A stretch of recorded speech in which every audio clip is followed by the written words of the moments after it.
Olá, pessoal. A nossa coluna de hoje do Congresso em Foco foi escrita em parceria com a minha colega de turma do doutorado em Ciência Política na Universidade de Brasília, Ana Vaz. E o tema que nós trouxemos hoje para vocês é o voto, partidos e impactos na democracia. Em meados de agosto, entramos oficialmente no período da campanha eleitoral de 2022. Normalmente, para a promoção de suas ideias e propostas eleitorais, a fim de estabelecer contato com seus potenciais eleitores, os candidatos se utilizam de diversas estratégias.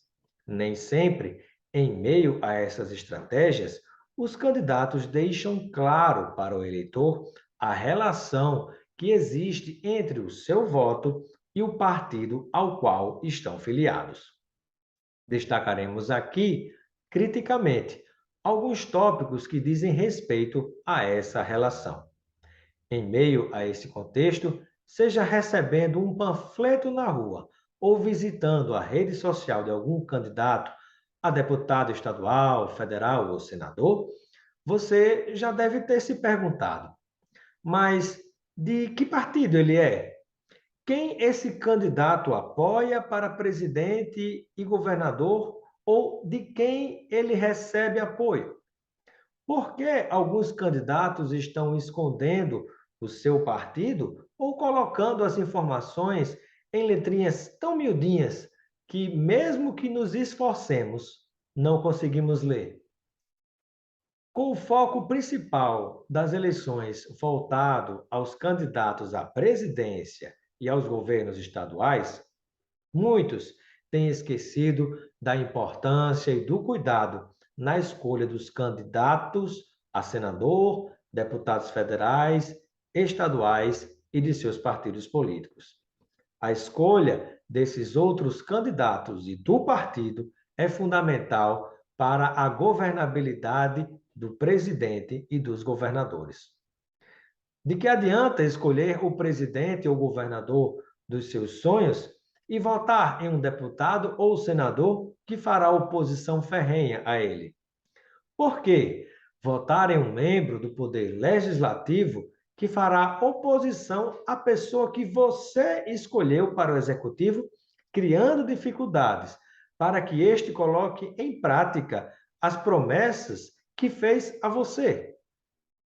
Isso é o mínimo que acontecerá, pois, quando não, acabam todos fazendo acordos ou tomar lá da cá para conseguir governar. Vide, na atualidade, o orçamento secreto. Nosso alerta e nosso lembrete aqui vai no sentido de chamar a atenção ao fato de que devemos atribuir a mesma importância que damos às eleições para o executivo às eleições para o legislativo. Vale destacar também que a produção da agenda pública e das políticas públicas de saúde, educação, segurança, economia, transportes, energia, dentre outros, nasce da atuação do legislativo ou passa de alguma forma por ele, mesmo quando tem origem no executivo. É da força de lei que assegura e garante os direitos e os deveres e as políticas em favor dos cidadãos em uma sociedade democrática. O legislativo, obviamente, deve fiscalizar sim o executivo, mas também, a depender de quem esteja lá, poderá colaborar, criar dificuldades ou facilidades para que os projetos do executivo se tornem realidade. Por esses e outros fatores, é importante prestar atenção ao parlamento e aos partidos. Mas por que os partidos importam nessa relação? Saber por qual partido um candidato disputa uma eleição importa porque há uma diferença entre o resultado do voto para o executivo e do seu voto para o legislativo. O impacto do seu voto para o executivo é majoritário, ou seja, vence quem tem mais votos. E o impacto do voto para o legislativo é proporcional, ou seja, não necessariamente vence quem tem mais votos. É feito um cálculo que no fim das contas prestigia a força eleitoral dos partidos como um todo, em detrimento do potencial de um candidato individual. A exceção é o caso dos senadores, que, mesmo sendo membros do poder legislativo, são eleitos pelo voto majoritário. Explicando rapidamente, de uma maneira mais simplificada, a contabilização do voto proporcional é o seguinte: ao somar os votos válidos da eleição, excluindo brancos e nulos, que, ao contrário do que muitos pensam, branco e nulo não têm valor algum, somam-se os votos nominais, que é o voto no número de um candidato específico, com os votos de legenda, que são os votos no número do partido político. E divide-se pelo número de cadeiras disputadas por cada estado ou município, no caso da eleição para vereador, por exemplo. Na prática, todos esses votos são contabilizados em nome do partido. O resultado desse número, que se chama quociente eleitoral, e a cada vez um partido atinge esse número de votos, ele tem direito a uma cadeira, que será assumida pelo mais votado. E os demais serão os seus suplentes. Para ilustrar o impacto do voto proporcional e a importância do partido, podemos ter um candidato que obtenha um verdadeiro estouro de votos e, com a sua votação individual, consiga eleger a ele mesmo e a outros candidatos do seu partido. Ou, ao contrário, o candidato obter poucos votos, mas, no somatório do partido, esses votos ajudarão a eleger alguém mais votado do que ele. Ou seja, outra consequência possível é você votar em A e ajudar a eleger B, que você nem sabe quem é, nem de onde veio, e ambos podem atrapalhar o desempenho de quem você escolheu para o executivo. Mais ainda, você pode votar em um candidato que, em um determinado momento, seja obrigado a votar conforme a vontade do partido e não de acordo com o que ele defendeu na campanha. Daí a importância da coerência partidária. O importante do sistema proporcional, por mais que muitos não concordem ou achem absurdo, repousa no fato de que as diferentes vozes devem estar representadas no processo de tomada de decisões que interferem na vida de todos. Esse princípio é diferente do princípio do sistema majoritário, onde a voz é dada democraticamente à maioria. Se não fosse assim, haveria o risco de que aqueles que tivessem mais dinheiro, visibilidade e estrutura seriam os eleitos.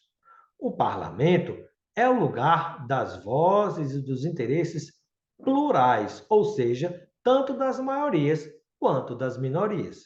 Mas, de qualquer forma, são os partidos os responsáveis por organizar as demandas e os interesses coletivos. Em alguns partidos, sem ideologia clara, inclusive há candidatos que defendem posições completamente diferentes um do outro. Você pode votar em um candidato por causa de uma ideia que ele defende e ajudar a eleger outro que tenha ideia oposta à que você deseja que tenha voz no parlamento. Além disso, é muito comum ocorrer, sobretudo depois da janela da infidelidade partidária, que você vote em um candidato e pouco tempo depois da posse ele mude de partido ou ainda se eleja na oposição e logo depois se converta ao governismo. Portanto, é necessário saber qual o partido do seu candidato e quem são os outros candidatos que estão concorrendo neste mesmo partido. Caminhando para o final da nossa reflexão, vale destacar que, de fato, a maioria das organizações partidárias são acusadas muitas vezes, com razão, de não possuírem capilaridade nacional, identidade clara em relação ao que defendem e coerência ideológica sobre como se posicionam em relação a temas diversos ou mesmo a governos. Sim, Há partidos que funcionam como aglomerados de interesses individuais e que se colocam à disposição para o aluguel de quem possa pagar mais. Mas, para sermos justos, há também os que não se comportam dessa forma. Esperamos ter deixado claro o quanto importa prestar atenção ao partido, à relação entre eleitor, voto e candidato. A educação política também é responsabilidade dos candidatos, em especial durante o período eleitoral. Propomos aos candidatos que joguem limpo com o seu eleitorado, publicizando não somente as suas propostas de campanha, mas também os partidos aos quais estão vinculados. Concluímos com a mensagem de que é necessário melhorar o sistema político brasileiro e essa melhoria jamais se dará do dia para a noite, nem de uma eleição para outra. Trata-se de um processo de educação e aprendizado, a partir da acumulação de experiências por meio de erros e acertos, e compartilhamento de responsabilidades nesta missão a ser desempenhada pelos cidadãos e eleitores, em conjunto com as organizações políticas e instituições democráticas.